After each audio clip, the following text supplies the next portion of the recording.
Nosso próximo assunto é cálculo de deslocamentos na flexão simples normal. Nós vamos começar por problemas simples de vigas isoladas, como essa aqui, uma viga qualquer, no caso biapoiada, com carregamento transversal qualquer. Está aqui o diagrama de momentos fletores e o diagrama de forças cortantes. Nosso objetivo aqui é calcular, determinar essa curva aqui.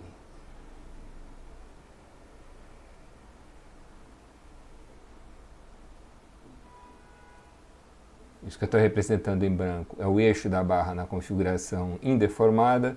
Eu quero determinar o eixo da barra, a equação, né, que me diz, determina o eixo da barra na configuração deformada. Tá? No contexto da flexão, a gente costuma chamar essa curva aqui, que dá essa deformada, de linha elástica.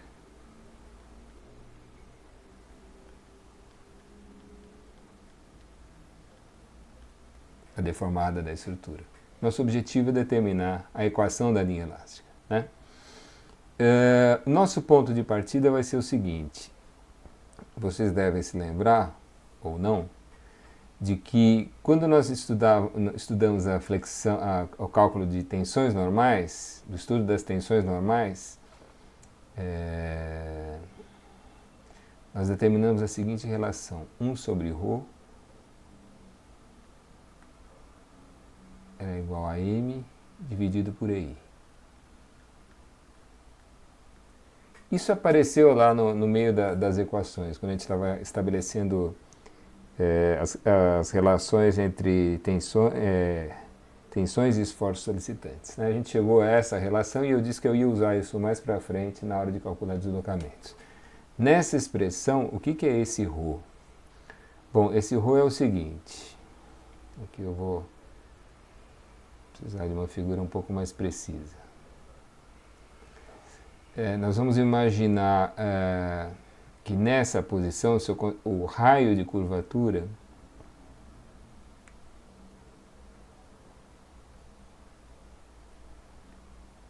isso aqui é o que a gente está chamando de ρ. Esse aqui seria o centro,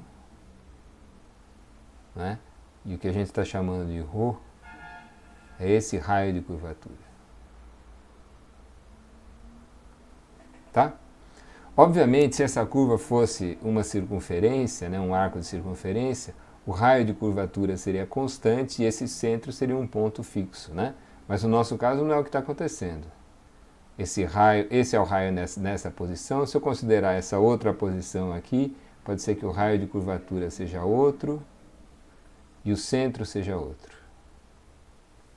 Tá?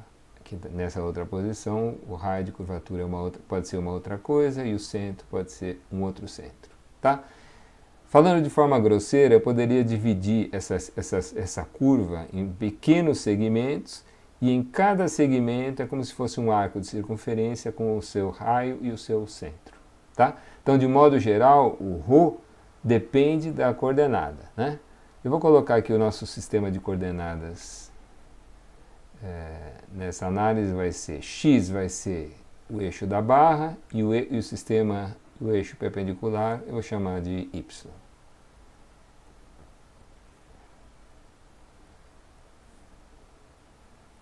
Tá? Então o que eu estou querendo dizer é que esse raio de curvatura aqui vai depender da posição x.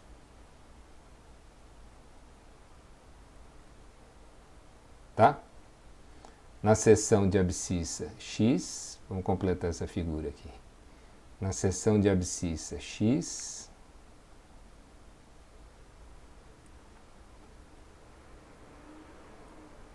isso aqui é x, né?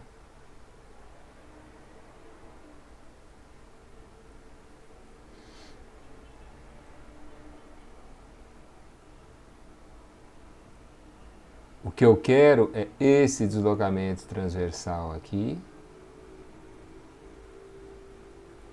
E esse deslocamento nós vamos designar por V de x.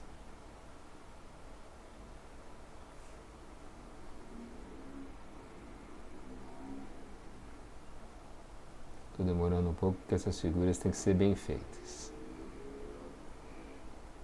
tá? Eu quero essa função v de x aqui, que dá o deslocamento transversal ao longo do comprimento da barra, tá? E o nosso ponto de partida é esse. Ρ é o raio de curvatura. 1 sobre ρ é o que a gente chama de curvatura, tá? Bom, no cálculo, vocês devem ter aprendido a seguinte expressão.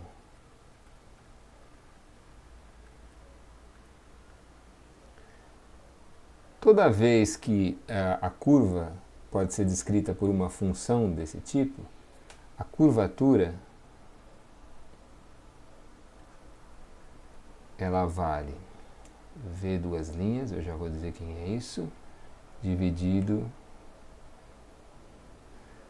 por 1 mais v' ao quadrado, tudo isso aqui elevado a 3/2. Tá? Nessa expressão, v' é a derivada de v em relação a x. E v duas linhas é a segunda derivada de v em relação a x. Tá? Bom, então é uma questão de substituir isso aqui e tentar descobrir quem que é o v em função do momento, né? Essa relação, só para ficar bem claro aqui, ó, esse ρ depende de x. Na seção de abscissa x, o raio é esse ρ de x e o momento é esse aqui, ó. Isso aqui é o que eu estou chamando de m na seção de abscissa x.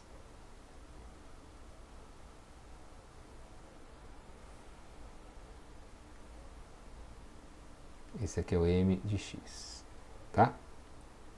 Então, na seção de abscissa x, a curvatura é proporcional ao momento dessa seção dividido pela rigidez, que quase sempre é constante, tá?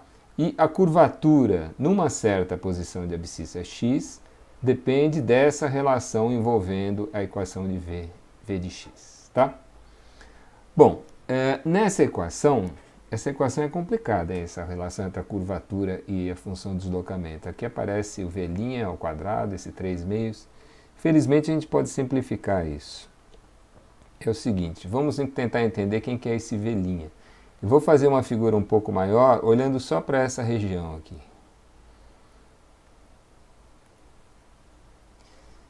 Então a figura ficaria assim.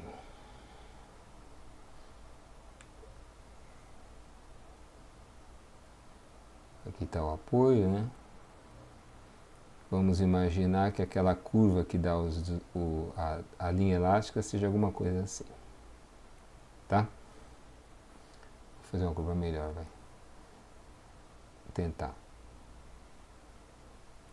Não melhorou. Tudo bem.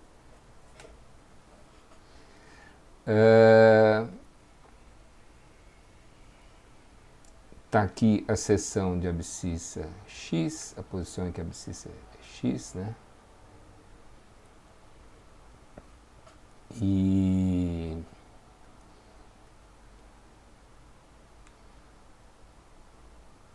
o que é o v', hein?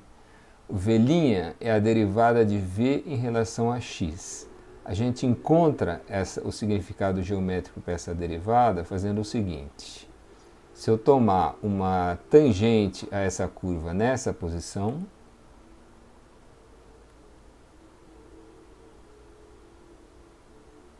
né? É a tangente a essa curva nessa posição, aqui é o eixo indeformado nessa posição, uma paralela ao eixo indeformado nessa posição. Eu vou chamar esse ângulo aqui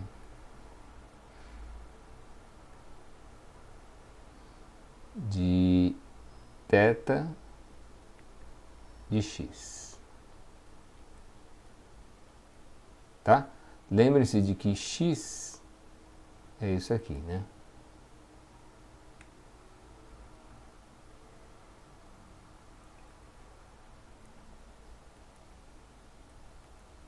Por que θ de x? É porque esse ângulo tem um significado importante para nós. Se vocês considerarem a seção transversal antes da deformação, ela está aqui, né? Depois que a barra se deforma, você se lembra que a seção transversal permanece plana e perpendicular ao eixo. Então ela vem parar aqui, ó, perpendicular a essa tangente, né? Tá certo? Então, se vocês tomarem esse ângulo, que a seção transversal, depois da deformação, forma com a seção transversal antes da deformação,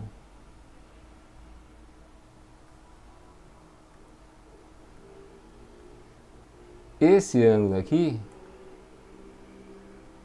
é o mesmo ângulo que eu chamei de θ de x, né?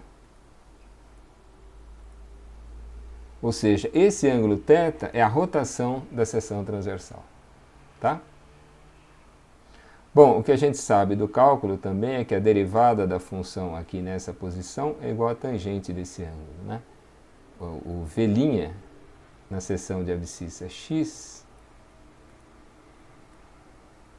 é igual à tangente do ângulo θ na seção de abscissa x. Tá?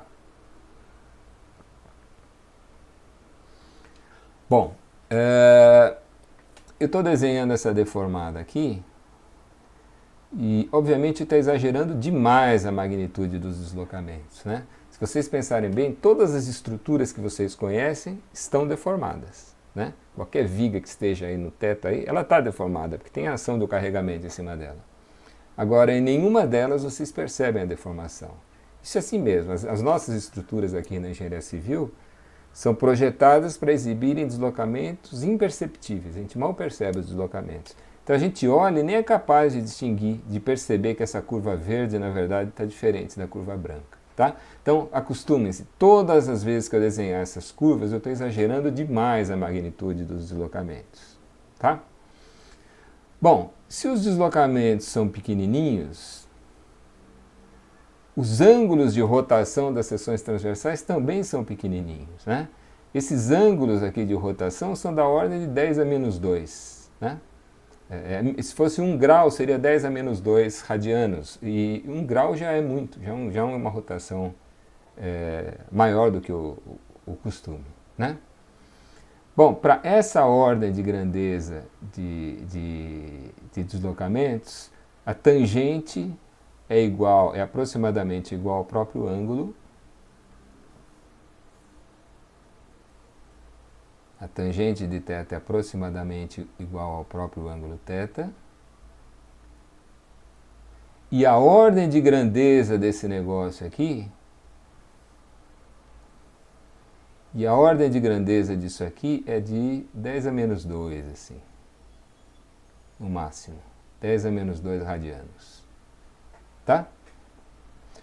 Bom, se o V' é da ordem de grandeza de 10 a menos 2, vejam o que está acontecendo aqui nessa equação. Aqui eu tenho 10 a menos 2 ao quadrado, dá 10 a menos 4. 10 a menos 4 somado com 1 não vai fazer a menor diferença. Tá? Então, para essa ordem de grandeza, é muito razoável a gente aproximar a curvatura por V duas linhas, dizendo que isso aqui é aproximadamente igual a 1. Então, para nós daqui para frente, o que justifica, né?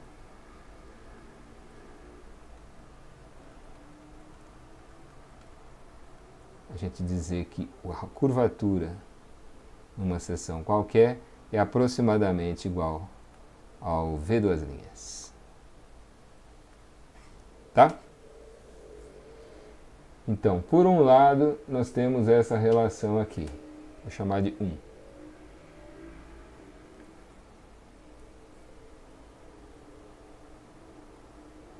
A relação entre a curvatura e o momento fletor. Por outro lado, nós temos essa relação 2 aqui, a relação entre a curvatura e o V duas linhas. O que eu vou fazer é substituir 2 em 1, tá? Antes disso, eu vou tomar o seguinte cuidado. Essas relações, a rigor, elas valem em módulo, que para nós, momento fletor é uma coisa que tem sinal, né? E raio de curvatura é sempre positivo. Então, a rigor, isso aqui vale em módulo, assim.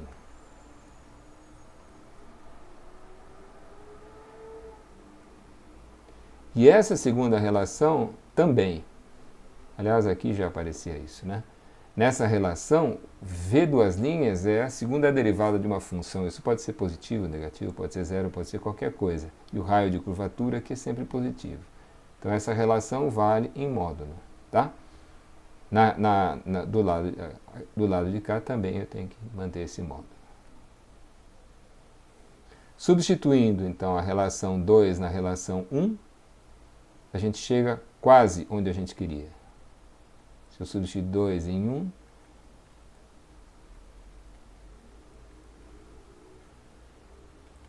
vai dar em módulo V duas linhas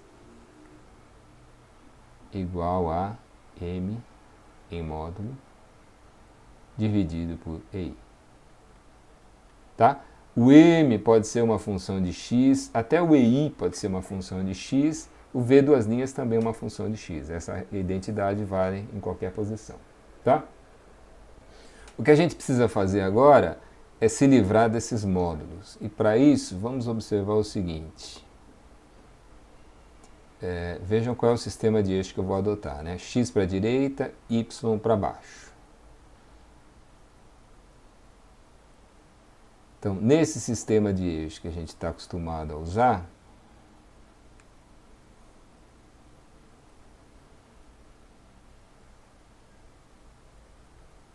Y para cá e X para cá, eu vou desenhar uma deformada compatível com o momento positivo. Para nós, o momento positivo traciona embaixo, né? Então, essa é uma deformada compatível com um momento maior do que zero, tração embaixo. Tá? Bom, então vamos ver o que está acontecendo aqui. Peguem esse ponto aqui inicial. Nesse ponto inicial, se vocês pensarem bem, olha, o deslocamento está aumentando com o x.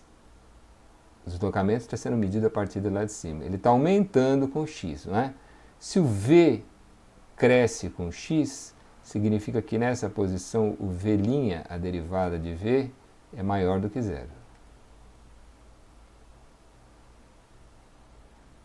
Né? Já no lado de cá, peguem essa outra extremidade. Nessa outra extremidade é o contrário. À medida que o x aumenta, o v está diminuindo. Né? Se o v está diminuindo, nessa extremidade o v' é menor do que zero. E existe uma posição intermediária aqui, em que a tangente é horizontal. Né? Significa que o v' aqui é igual a zero.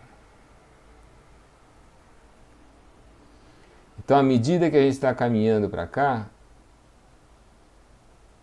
o que está acontecendo, hein? O v' era positivo, ficou nulo e depois negativo. À medida que x cresce, o v' está diminuindo.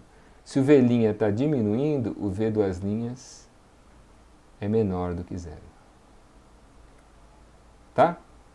Então, olha o que aconteceu aqui. Numa situação em que o momento é positivo, o v duas linhas é negativo. Tá? A fórmula correta, se eu usar agora para eu me livrar daqueles módulos, é V duas linhas igual a menos M dividido por EI. Tá? Porque quando o M for positivo, o V duas linhas tem que dar negativo. Se vocês fizerem uma análise agora, desenhando a deformada ao contrário, aquela que é compatível com o momento negativo, tracionando em cima, vocês vão perceber que o V duas linhas vai ser positivo. Tá? Então a fórmula é essa aqui mesmo, com esse sinal de menos, e a gente precisa tomar cuidado com isso.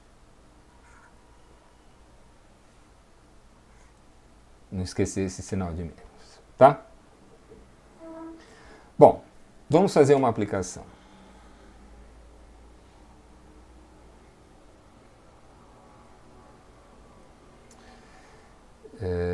Vamos considerar o seguinte exemplo.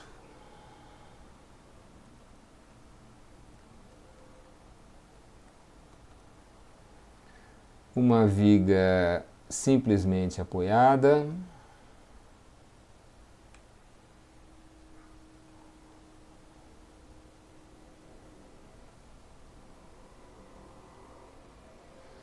com uma carga distribuída uniforme.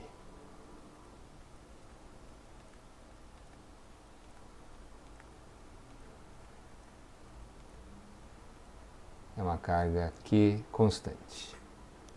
Tá?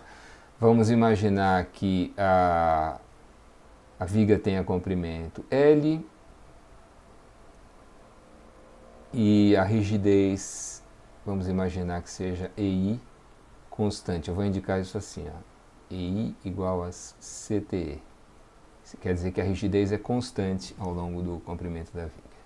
Eu quero calcular os deslocamentos nessa estrutura. Vou posicionar aqui o nosso sistema de eixos. O X está para cá, o Y está para cá. E o que eu preciso é da equação do momento na seção de abscissa X, né?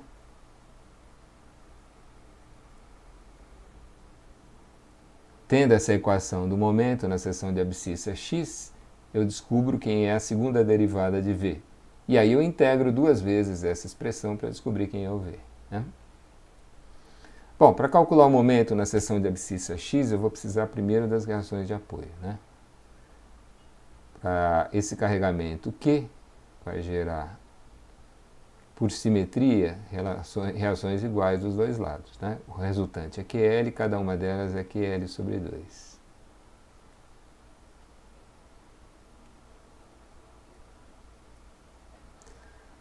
Então vamos lá. Vou pegar uma seção transversal de abscissa X, na posição de abscissa X,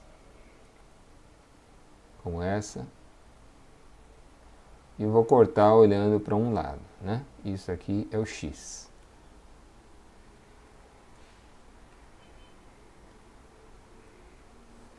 Bom, nessa seção de abscissa X, o momento, lembre-se de que o momento considera só o que ficou de um lado, né? Então vai ser QL sobre 2 vezes X. E essa é uma contribuição positiva, né? Nós estamos usando a convenção usual do momento. O momento é positivo quando traciona embaixo. Essa é uma contribuição positiva. E o momento desse carregamento vai ser a resultante dele, que é Q vezes X, que eu vou imaginar no centro de gravidade dessa distribuição, e aí o braço de alavanca vai ser X sobre 2. Momento negativo menos Q vezes X, não é? É a resultante do carregamento nesse pedaço, vezes o braço de alavanca, que é X sobre 2. Espero não estar na frente aqui com a minha foto. Tá? Melhorando essa expressão, vai dar Q sobre 2, que multiplica Lx menos x ao quadrado. Tá? Esse é o momento na seção de abscissa X. É essa função aqui que eu acabei de determinar. Como a rigidez é constante, eu vou ficar com V duas linhas igual a menos aquilo dividido por EI. O V duas linhas vai ficar menos isso dividido por EI. Eu vou jogar o menos aqui dentro e vai dar Q dividido por 2EI, que multiplica x ao quadrado menos Lx. Tá certo? Esse é o V duas linhas. Bom, isso aqui vai se repetir em todos os nossos problemas. Nós vamos sempre chegar aqui em V duas linhas, a segunda derivada de V, é uma função conhecida de x em gerar um polinômio, né? Por quê? Porque nos carregamentos mais normais, o momento fletor ou é constante, ou é uma reta, ou é uma parábola, quando muito é um polinômio cúbico, tá? Então vai ser sempre a mesma coisa. Como é que eu determino V? Primeiro eu integro uma vez e vai dar Q dividido por 2EI,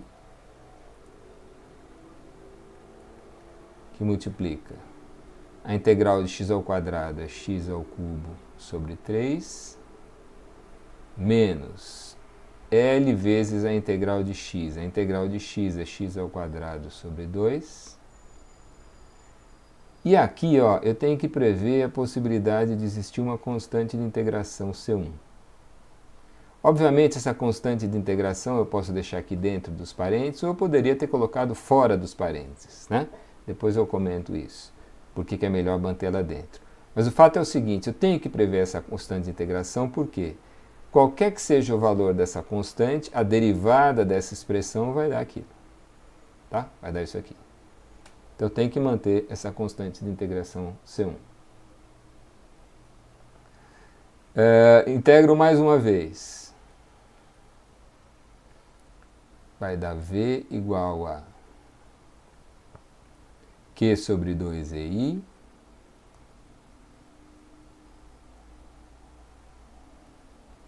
que multiplica.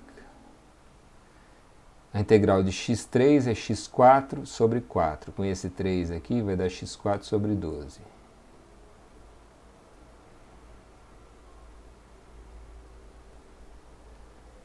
Menos L vezes a integral de x2, que é x3 sobre 3. Vai ficar x3 sobre 6, né? É menos L x3 sobre 6.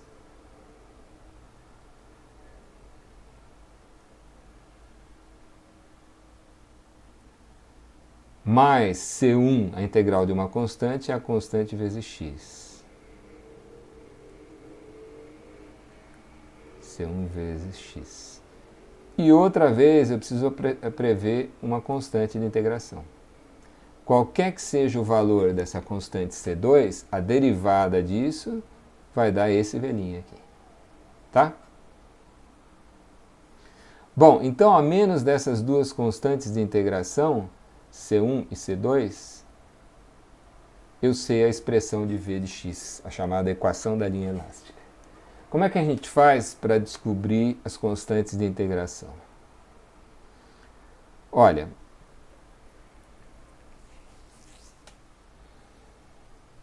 essa equação aqui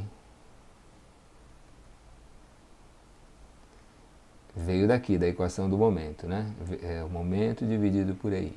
Essa expressão do momento vale para x de 0 até L. Qualquer que seja a posição dessa seção, a equação do momento é a mesma, né? O momento vai assumindo valores diferentes, mas a equação é uma só.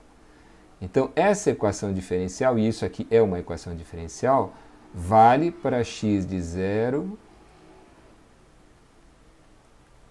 até L. Tá? Esse é o domínio de integração, o domínio de validade dessa equação diferencial. Esses dois pontos extremos aqui são chamados de contorno.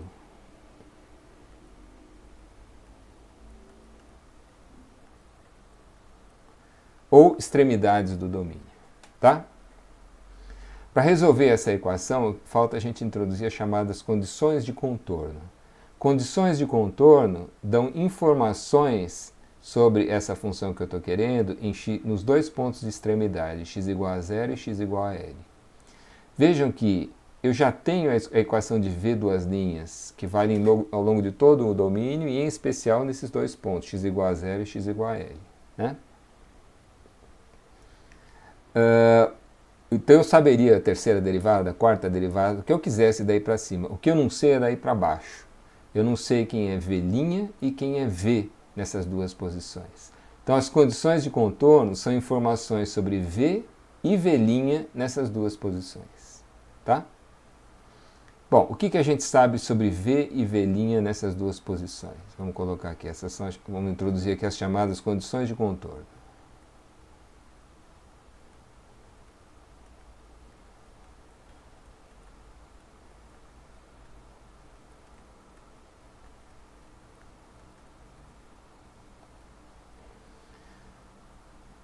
Se vocês pensarem na deformada, o que a gente espera, hein? Alguma coisa assim. A gente não sabe exatamente como ela é, mas algumas coisas a gente já sabe. Nesse ponto aqui, por causa da presença desse apoio, o deslocamento é zero, necessariamente. A rotação a gente não sabe. A rotação é a tangente de um ângulo. Eu teria que tomar uma tangente aqui e pegar esse ângulo, né? A rotação é livre, esse apoio é articulado, pode rodar à vontade. O que não pode é ter deslocamento vertical. Então a primeira condição de contorno é o deslocamento vertical em x igual a 0, igual a 0. tá? Bom, se vocês substituírem isso lá em cima, ó, v de 0 igual a 0, essa é a vantagem de botar as constantes de integração dentro dos parênteses. Ó, eu vou dizer que em x igual a 0, isso tem que ser igual a 0. Bom, para isso ser igual a 0, o que está dentro dos parênteses tem que ser igual a 0. Eu não preciso nem olhar para isso. O que está dentro dos parênteses calculado em x igual a 0 é só C2. Daqui sai direto C2 igual a 0. Tá? Bom, então em x igual a 0, essa extremidade do domínio é a única coisa que a gente sabe que o deslocamento é igual a 0. E na outra extremidade? É a mesma coisa. Nessa outra extremidade a gente sabe que o deslocamento vertical é 0, mas a rotação a gente não sabe. A seção transversal extrema pode rodar à vontade, o apoio permite isso, tá? Mas o deslocamento não. Então a informação que está faltando aqui é que o V de L é igual a 0. Tá? Vejam que é só isso que a gente sabe sobre os deslocamentos e rotações das extremidades. A gente sabe que o deslocamento aqui é 0, o deslocamento aqui é 0. A gente não tem nenhuma informação sobre as rotações. Mas esse era exatamente o número de constantes de integração que eu tinha, 2. Isso não é uma coincidência, isso vai sempre acontecer. O número de constantes de integração que eu tenho aqui, eu vou ter de condições de contorno aqui. Isso é da natureza desse tipo de problema. Tá?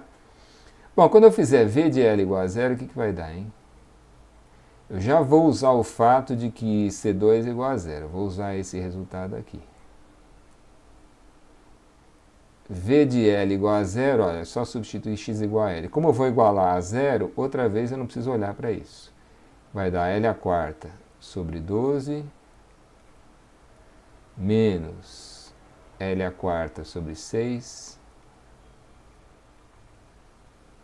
mais C1 vezes L igual a 0. E daqui a gente tira o valor de C1. C1 vai dar...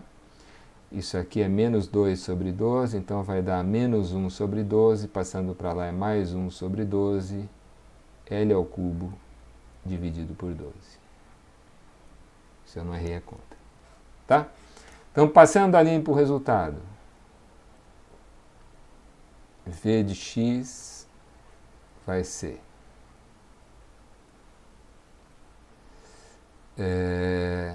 Q sobre 2EI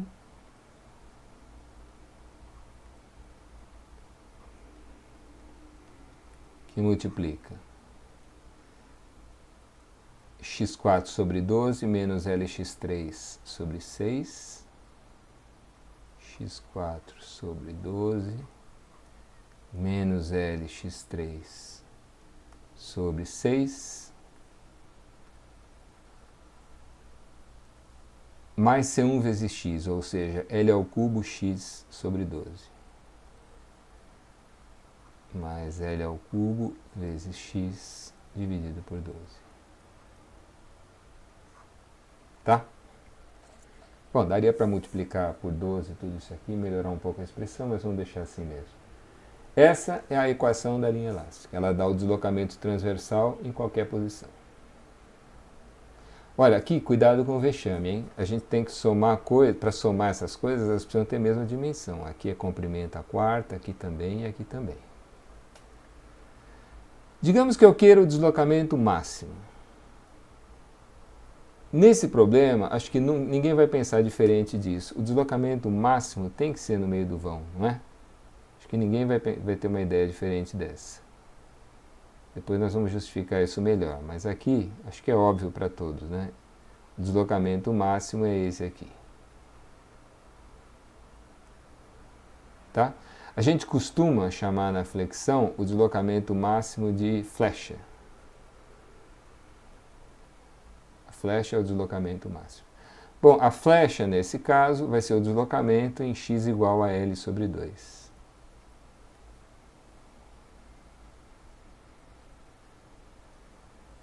A flecha é o deslocamento calculado em L sobre 2. Tá? Bom, é jogar L sobre 2 aqui e fazer essa conta imensa. Se vocês fizerem essa conta, se eu não errei o que eu fiz aqui antes, vai dar 5, QL a quarta dividido por 384 EI. Tá? Essa é a flecha nesse problema, o deslocamento máximo. Via de regra, vai nos interessar também a rotação máxima, ou as rotações em algumas posições. Vocês vão ver por que mais para frente, né? Se vocês pensarem na rotação, olha, o que seria a rotação, hein? É o ângulo formado com a horizontal que coincide com o ângulo de rotação da seção transversal. Na seção de simetria, por simetria, a seção transversal não roda, né? Agora, nessa seção daqui, a rotação é grande. A rotação nessa seção eu teria que marcar assim, ó, eu pego nessa posição, tomo uma tangente ao eixo deformado, e a rotação nessa seção é esse ângulo aqui. Tá? Vamos chamar esse ângulo de quê, hein? Olha, eu não vou chamar de nada.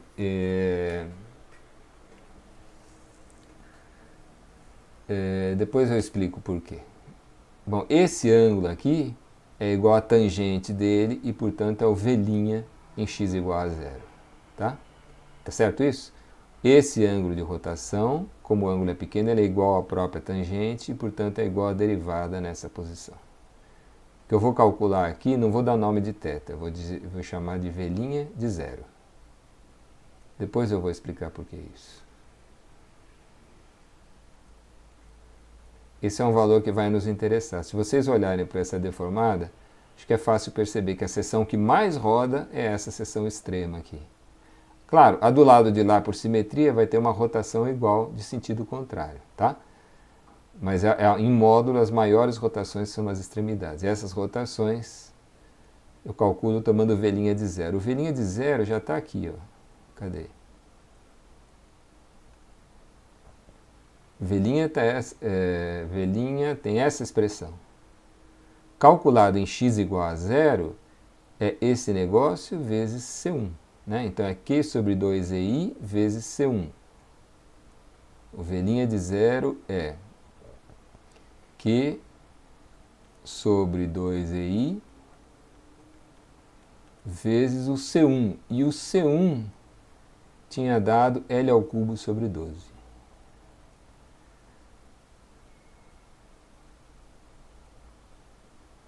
Tá? Então a rotação em x igual a zero vai ser QL ao cubo sobre 24 EI. Tá? A gente costuma representar esses resultados assim, ó. A flecha é o que é 5QL3, 5QL a quarta sobre 384 EI, e esse ângulo, cadê? Esse ângulo aqui é QL ao cubo sobre 24i. Tá?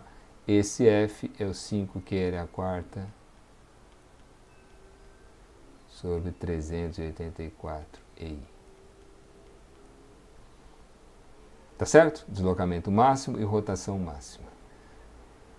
Nós vamos construir um pequeno formulário desse tipo para outras situações e depois vocês vão ver que, tendo esse pequeno formulário para essas situações, a gente vai conseguir resolver problemas bem mais complicados.